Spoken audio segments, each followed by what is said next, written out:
Have you ever heard the tale of the man who fooled a king, ruled a city, and never once wore shoes? His name was Hakim, and this is his legend. Long ago, in a golden palace carved between the dunes, where the sun paints the earth in gold and the stars come close enough to hear your secrets, there lived a sultan. He was a man of sharp eyes and a sharper mind. His rule was firm but just, and no injustice escaped his gaze. Yet beneath the weight of his crown, the sultan carried a private burden. I've searched high and low, but every minister I appoint either cheats, lies, or embarrasses me before the court. He longed not just for wisdom, but for loyalty, not just for cleverness, but for integrity. And so, one morning, standing before his court with the sun pouring through stained glass like liquid fire, he made a declaration that would echo across the land. Whoever solves 2 riddles and outwits me without my knowing shall become my grand minister. The news galloped faster than camels. From mountaintops to olive groves, from city medinas to village fountains, everyone spoke of the Sultan's challenge. And far from the palace, past the olive orchards and forgotten roads, there lived a man with no shoes, no riches, and no name known to power. They called him Hakim. His home was a shack stitched together by wind and stubbornness.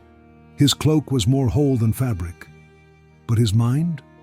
His mind was a lantern in the dark, always burning, always dancing. When he heard of the challenge, his friends scoffed. You, a minister? You don't even wear shoes. Hakim just smiled, a little crooked and very knowing. Who says a minister must wear silk? Maybe it's time the Barefoot made the rules. And just like that, he set off, barefoot, belly half full, brain spinning like a potter's wheel. When he reached the palace gates, the guards laughed. But the Sultan, the Sultan was curious. He waved him in. The Sultan rose, voice smooth as thunder. Tell me, what becomes smaller the more you add to it? Silence. Eyes darted. Beards were scratched. A fly buzzed somewhere near the ceiling. Then from the shadows, Hakim stepped forward, his cloak flapping like a storybook page, his gaze steady. A hole, Your Majesty. The more you dig into it, the deeper it becomes, and the smaller it seems. A hush fell. Then gasps, murmurs, a ripple of nods. The Sultan's lips curled into a grin. Well spoken, stranger. Let's see how you fare tomorrow. The next morning, the Sultan asked, What walks without legs, cries without eyes, and enters without knocking? Tension fluttered through the air like flags in a storm. The riddle curled into people's minds like smoke. Hakim scratched his bald head dramatically, then gave a sly grin. Smoke is the common answer. But allow me to suggest another. The wind. It walks across deserts and oceans without feet. It howls through alleys like a ghost without eyes. And it enters every home.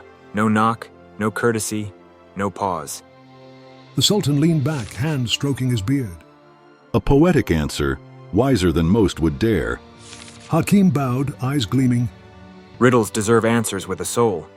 2 wins, but the third. The third didn't come in the form of a question. No. It came in the form of a disappearance. The palace waited. The nobles waited. But Hakim did not come. Because long before the sun rose, he was already in the servants' wing of the palace.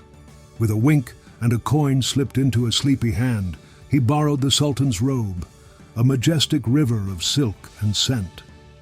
Wrapped in royalty, he strode to the city gate. Bring me the market inspector. I, the Sultan, wish to inspect the souk myself. The guards blinked. But isn't the Sultan still asleep? Hakim's eyes narrowed like drawn swords. Do you dare question your king? Doubt me again and I'll tie your tongue to your toes. Via 1.